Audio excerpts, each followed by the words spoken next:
Welcome everyone, I'm Sky Kelty and I'm honored to introduce you to this session of testimonials by young presenters from New Jersey. Our speakers will share their pandemic experiences as they kept themselves healthy, kept their communities healthy, and found footholds into independent adulthood. These speakers range from preteens to young adults in their late 20s. Some are in school, most are working, and all are taking an active role to build healthy communities. This session came into existence when our Rutgers Environmental Health Center's Community Engagement Core realized that we are often missing the voices of young people in our documentation of the COVID-19 pandemic. When we looked at other organizations like CDC and WHO, the resources for young people also fell short.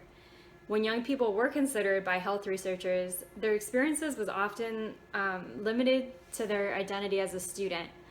Yet school is only one part of our young lives, and sometimes it's our least favorite part. In this session, we hope to expand your view of youth experiences and priorities for this pandemic. Our speakers today will answer the following questions. How are they protecting themselves outside of the school setting? How are young people organizing during the pandemic? And how can public health and environmental health researchers help? You may have heard about COVID parties on the news. Maybe you've heard about youth as super spreaders, like we're in some sort of horror movie. Or maybe you've heard about young people getting even more tightly attached to their electronics. When I look around at my siblings, my friends, and my peers, this negative perspective didn't really tell our story. Our speakers remind me of my sister and friend who are figuring out how to teach virtually, my brother searching for a career job after recently graduating, my friends protesting systemic racism, my friends keeping their faith communities alive while apart, my friend organizing coworkers to get masks for all employees at their grocery store, my friends enabling the isolation of high-risk family members, my friends running HR departments in the midst of changing regulations, my friends filling every role for their babies, my friends volunteering at food banks, my friends trying to safely schedule court cases, my friends providing home care for autistic children, my friends enforcing mask rules for safe social spaces at their job as bartenders, my friends running small businesses, my friends on the front lines of healthcare, and many other stories that inspire me all the time on my social media. When these stories are strung together, I am reminded of my grandparents' younger years. I think young people today have a lot in common with the greatest generation. We both have experienced very important history in our young lives. I'd like to share some examples of these stories with you from my family. My dad's parents were children in West Virginia during the Great Depression. My grandma's whole family relied on the income of one aunt who was able to keep a job. When they were lucky enough to get a chicken dinner, my grandma always had to eat the part with the least meat, the neck. Then they entered adulthood. The world shut down for World War II. They married before my grandpa enlisted in the U.S. Army Air Corps as a navigator. Their early married years were spent digging out of a huge economic hole and finding their way through the consequences of war. The early habits of my grandparents were still present in their daily lives even when they were in their 80s. They saved every scrap of food, saved enough money to help pay for part of my education, and built a stable life for my dad after growing up in uncertain times themselves. I am sure that the changes in our world right now will have huge impacts on the lives of young people, even when we're in our 80s.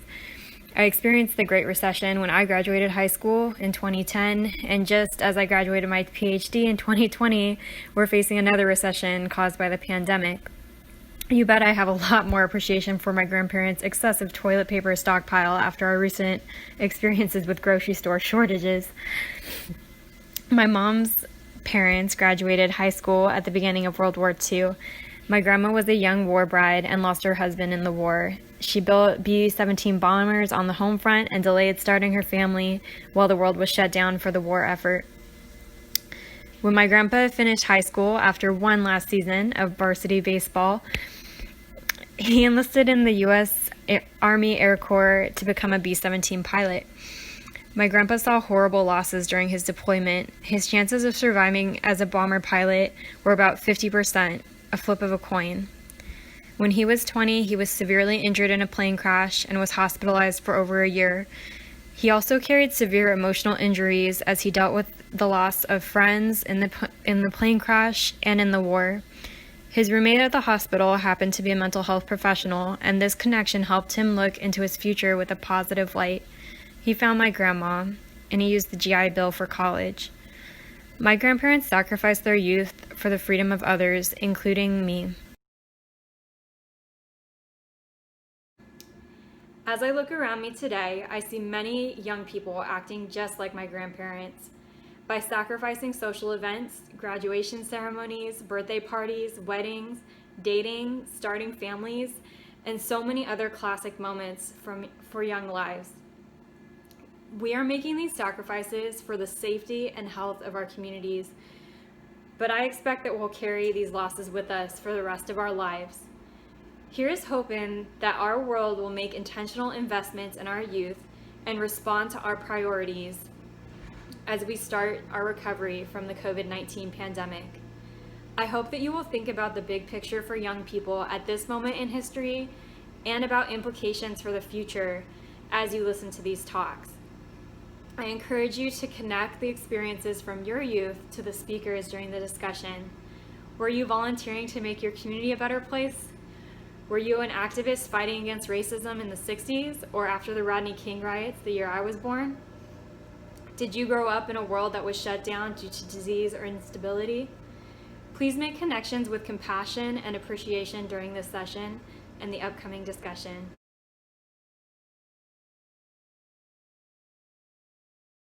Hi, my name is Taylor, and I am currently a junior in high school. My life has definitely been drastically changed since the pandemic, starting with the shutting down of schools. My last day of school was the first day of a new internship at my high school, and the day after was the day I took the SAT. As we all know, from there schools closed their doors and are yet to go back in my case. I lost the opportunity to take any more standardized tests for college, had to wait till the beginning of September to continue working with the high school with the athletic trainer, and have lost many experiences like prom, homecoming, and in-class learning activities. I'm fortunate though, because I am a dancer and my studio, which is really small, is allowed to reopen with the proper safety steps. We wear masks, social distance, hand sanitize, take temperatures, and dance outside whenever possible. As previously mentioned, I am also working. I work with my high school athletic trainer as I hope to be a sports medicine physician in the future. I am also working at a local ice cream shop. Both of these facilities have been required to implement safety guidelines similar to the ones I have mentioned previously. Regarding how I am impacting the community directly, I'm following safety guidelines, staying home as much as possible, and trying my best to keep up with the community service I would normally be doing through the year. As the Vice President of Key Club, a community service organization, I have implemented a variety of virtual or safe in-person opportunities for community service so that my high school can stay involved even during these hard times. Public health researchers have obviously been working very hard during this period of time, but it is hard to connect with every age group and thus gain full compliance. I think that the best way to connect with teens and other young people would be through appealing to their interests. What I mean by this is helping them to find ways to keep people safe while reintroducing opportunities that people are afraid of missing. Specifically, for middle and high school students, helping them find ways to get involved in the classroom, or for all people, helping them to find ways to have a social life.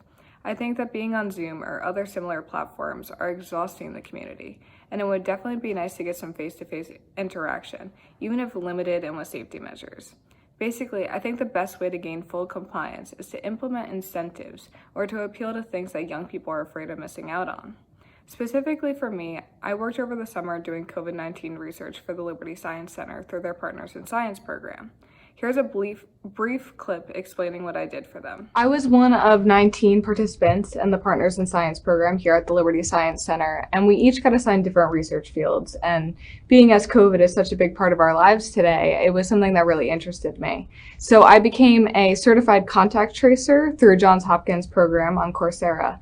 And from there, I was able to start doing some local projects, mainly through the NJSBA, and promoting digital learning, promoting safe learning environments.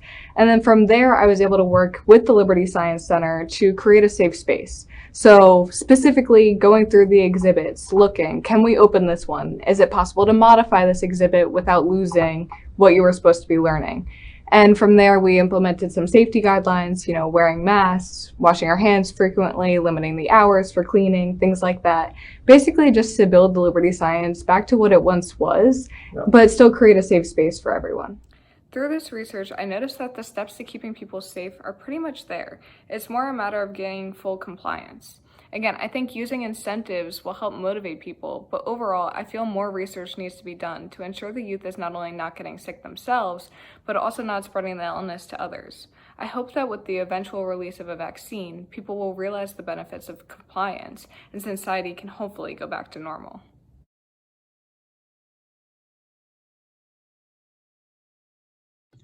Hi, my name is Jeffrey Ho, and I'll be talking about my experience with COVID-19 and how that translated to my research. For me, it's been an interesting experience adjusting to the pandemic. I'm currently a junior at Melbourne High School doing virtual learning, so it obviously took some time to adjust to virtual tests, clubs, sports, basically everything. Obviously, work has been affected. A bunch of my friends serve essential jobs, but unfortunately, many others have lost their jobs. Personally, I conduct science research for work, but as you all know, labs have been restricted. So, my Liberty Science Center project, which I will share today, was completed as online research with meetings from my mentors at Rutgers. It has been hard adjusting to safety regulations and giving up social interaction. After months of lockdown, I could definitely sympathize with my peers that are prioritizing human contact over safety. All across the board, high levels of noncompliance can be attributed to young people, and for a variety of reasons. With youth, there is always that underlying notion of invincibility where we feel we won't be affected by anything at all. In addition, there could be a lack of personal experience with COVID-19, where some young people don't know anybody impacted. Social pressures are also notable. There's obviously a higher pressure from close friends to keep up with frequent contact. All of these factors help lend to the increase of noncompliance. Therefore, it is especially important to help understand how to motivate health protective behaviors among youth. One of these behaviors is the prospect of a COVID-19 vaccine. To find these strategies to encourage compliance, especially in relation to a vaccine, we can look at lessons learned in recent health campaigns targeting youth. Today, I will share what I have learned from past HPV vaccination campaigns targeting teens to see how they have also encouraged health protective behaviors. So first, I'll discuss fear. So fear appeals use emotional responses that tie the campaign subject in with negativity. This follows the extended parallel process theory, where one's perception of threat cognitively impacts their motivation to act. Following the extended parallel process theory, people try to get rid of negative emotions, meaning any action preventing infection will be seen positively, including vaccine compliance. As the HPV vaccine became more commonly used, fear campaigns were used to promote better health, especially among the youth. This comes in contrast with incentives, which use a gain-based method to promote health-related choices. They highlight vaccine benefits, specifically those that could draw in an audience. This could be through vague generalizations or through glorification of benefits. Incentive campaigns were one of the most popular methods used when the HPV vaccine first came out. However, as HPV campaigns evolved, incentives have fallen to the wayside of more fear or emotional-based tactics. Now, how does this all relate to COVID-19? So fear and incentives have already been used by COVID-19 campaigns, as shown by the examples, and have shown effectiveness in both manners. Therefore, it is important to target better communication and look to the future to when a safe vaccine comes out for COVID-19. Based on my studies, a fear tactic does seem to be the best option. If more young people are showed the negative impact of COVID, like the lasting damage it can cause to lungs, there is a higher chance they will follow through with vaccination. Incentive-based tactics are also reasonable, as it has often been used when vaccines are first released. Plus, a majority of the youth place a large value on personal interaction and social connections. So, toting benefits such as COVID immunity and freedom to lessen restrictions could gather more interest in the vaccine. Therefore, it is probable that a COVID vaccine campaign would use incentive-based programs first. If or when a safe, effective vaccine does come out, it is important to understand how to reach a wide variety of subpopulations. Currently, there are conflicting opinions about the validity of a COVID vaccine since the virus is so new and vaccine testing is currently producing mixed results. We must understand the best method to reach youth to understand how to better communicate the importance of vaccination. As COVID-19 still runs rampant, when a safe, viable vaccine does come out, it is important to understand the best method to motivate vaccination for all demographics. The timeline shown here proposes three possible futures: top for fear-based, bottom if it's incentive, and middle if we don't interfere at all with vaccine promotion. Currently, only 1/3 of Americans stated that they will take the vaccine, which is such a small number it will barely have an impact on infection rates.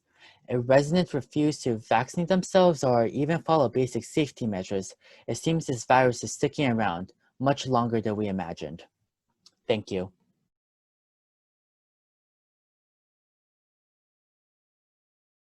Hi, my name is Anthony Diaz, and I'm with the Newark Water Coalition.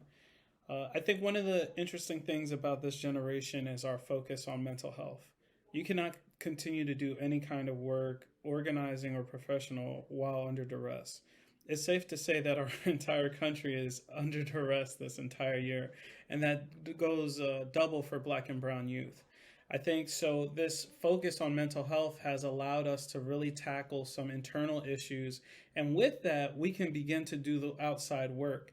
And I think that's definitely one of the best strategies of this, millennial Gen Z generation.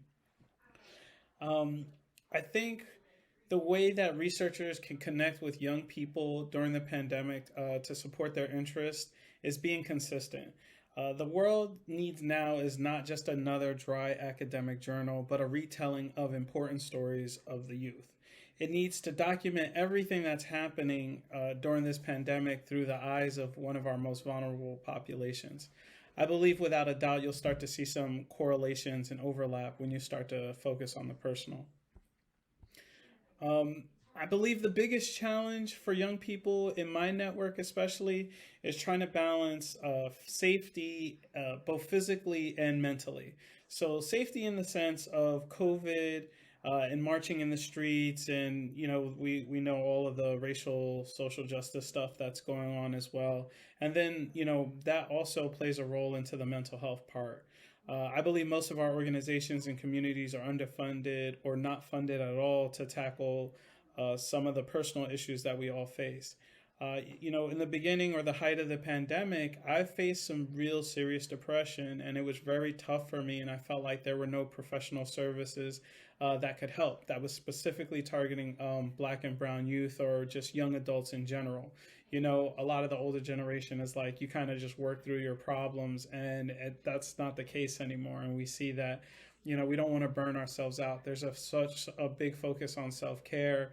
And one of my like pushbacks on that is like self care just can't be, sitting in a room in the dark and just saying, hey, this is self care. It has to be, I believe, communal. And like communal self care helps a lot, like relying on your friends, relying on therapists, professional help. Like it's the community and network that you lean on to make sure that you end out of this experience positively and not suffering in silence. There's so many people I know that suffer in silence, and it's really, really frustrating. um, I would say that researchers and scientists, one of the best things that you can do is tell our story in a way that is supported by data and testimony. And I believe that intersection can really move the needle. Making numbers tangible is an art. So, as a scientist and researcher, make sure that your art is reflective of the muse. Thank you.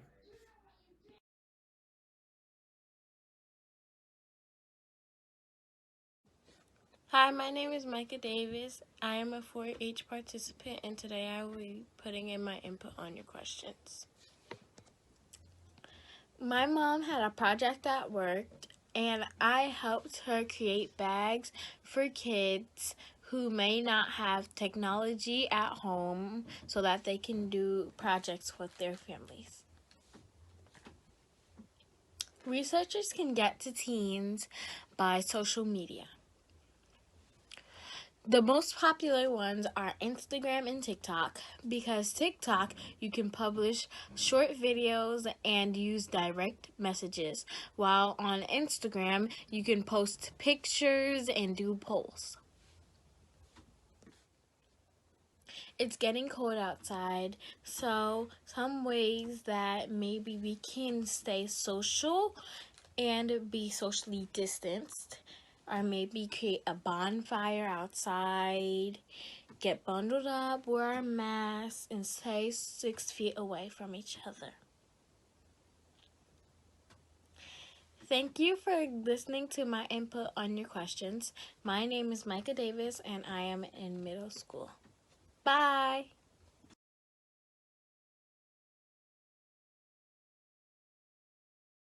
Hi, my name is Angelina Daltrui, and I'm the president of the Surf Rider Club at my high school. I'm from the Jersey Shore, and there's been many changes here since the start of Corona. And I know especially around here, we get a lot of summer people who have been here for a very long time because they don't have school or work. And we're seeing a lot more people transferring to our high schools and our grammar schools. My Surf Rider Club, we have not had clubs since school was shut down in March, so I've been trying my best to stay active on the Instagram page and just encourage our members to get out and do a solo beach cleanup or just educate themselves on what's going on regarding the environment right now. Another issue I think that we're facing right now with Corona and the environment is the PPE that's being littered, the masks, the gloves. They're somehow ending up on the streets and at the parks, in bushes, the ocean, and it's really bad. So I try to just pick up everything I see when I go out of the house and get rid of it in a better way. Being a high schooler during this is interesting, and I know as the summer came up, I was looking for a summer job, and that was interesting because I got a summer job at a camp, and that lasted 4 days before it got shut down by Corona, of course. And then I worked at an ice cream shop, and that was interesting because, you know, you have to wear masks, clean everything. It was just strange coming in during a pandemic and not really knowing how it was before anything had happened. So that was an interesting experience for me. When it comes to young people and the environment, I think it's very important that we show that we care about the Earth's future and that we don't just ignore the problems that are clearly right in front of our faces. I know every time I go out on a walk with my family or I'm at the beach with friends, if I see trash, I'm gonna pick it up. And it shouldn't be a weird thing to do because everyone is benefiting from the cleaner Earth. Bye everyone, have a great day.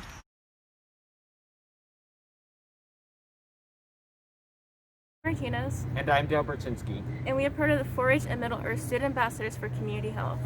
So how has the pandemic affected you socially, emotionally, and physically? Socially, I would say, especially when the pandemic first started off, I wasn't as talkative with people from my school and people that I knew in person. But even though that was the case, it gave me the opportunity to rekindle old friendships and talk to people I haven't talked to in a long time and create new friendships with people online.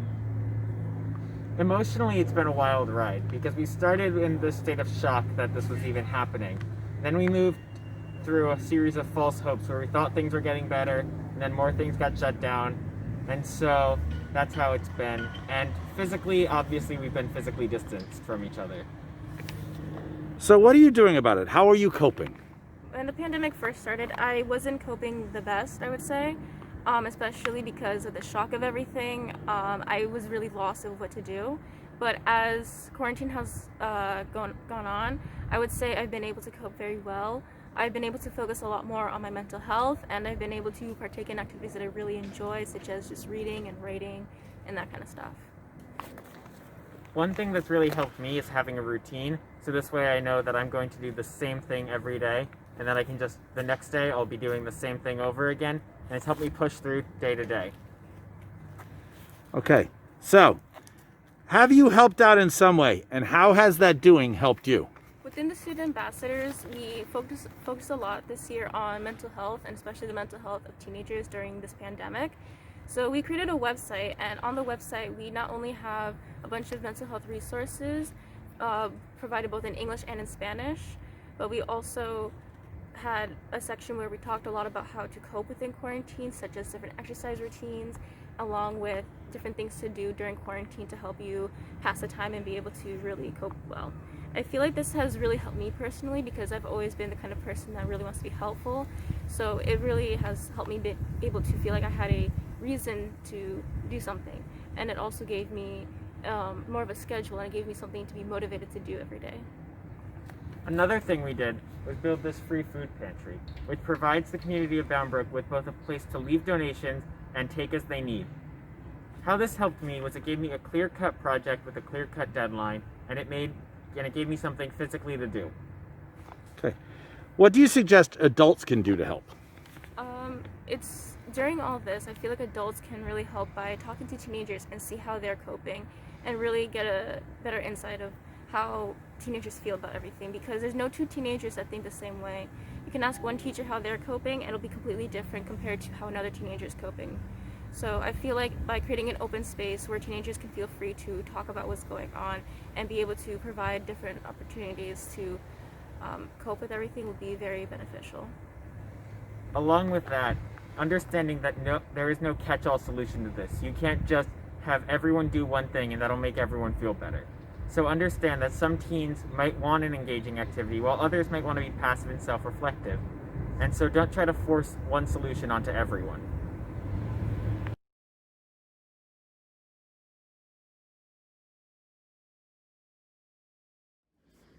The year 2020 has without a doubt been one for the books. I often find myself feeling like I'm in a crazy episode of The Twilight Zone or Black Mirror. It has been a year of grief, a year of struggle, a year of enlightenment, and even a year of rest. As a young Black woman from Newark, I've experienced each of these with great intensity over the past few months. As a Black woman fighting the constant bombardment of systemic racism, poverty, workplace inequality, police brutality, and social injustice all during a pandemic. As a young person being caught in the vicious cycle of feeling anxious and depressed because we're being unproductive, and being unproductive because we feel depressed and anxious. Pushing and grinding through this pandemic has felt inappropriate and traumatic at times, having to will ourselves to actively work and learn in a climate of uncertainty. But truly none of these are new occurrences and experiences in a Black and brown community or to young people. They have simply been highlighted and exacerbated by this global pandemic. I wrote my capstone thesis in a Master's of Biomedical Science program at Rutgers University on the social determinants of health and how those play an integral role in the health outcomes of African American residents in Newark during this pandemic. It wasn't until I was nearly done that I realized I too was the subject of my very own paper. I wrote about the increasing rates of unemployment and lack of health insurance within the Black community as a result of the pandemic, and here I am, unemployed, uninsured, and uncertain about what the future holds. Black and brown communities have been disproportionately affected by the coronavirus as a result of current health, social, and environmental disparities. The transcending effects that systemic and institutional racism has on the health outcomes of these communities emphasizes the importance of coupling a sound healthcare and social system on both a local and national level. By using race-based data to make informed decisions, the indisputable differences in how the African American population is being affected by the coronavirus can be addressed and mitigated over time. By protecting the most vulnerable populations, the larger population will also be protected. What this pandemic has taught us is that we must figure out how to make our skills transferable and how to remain marketable.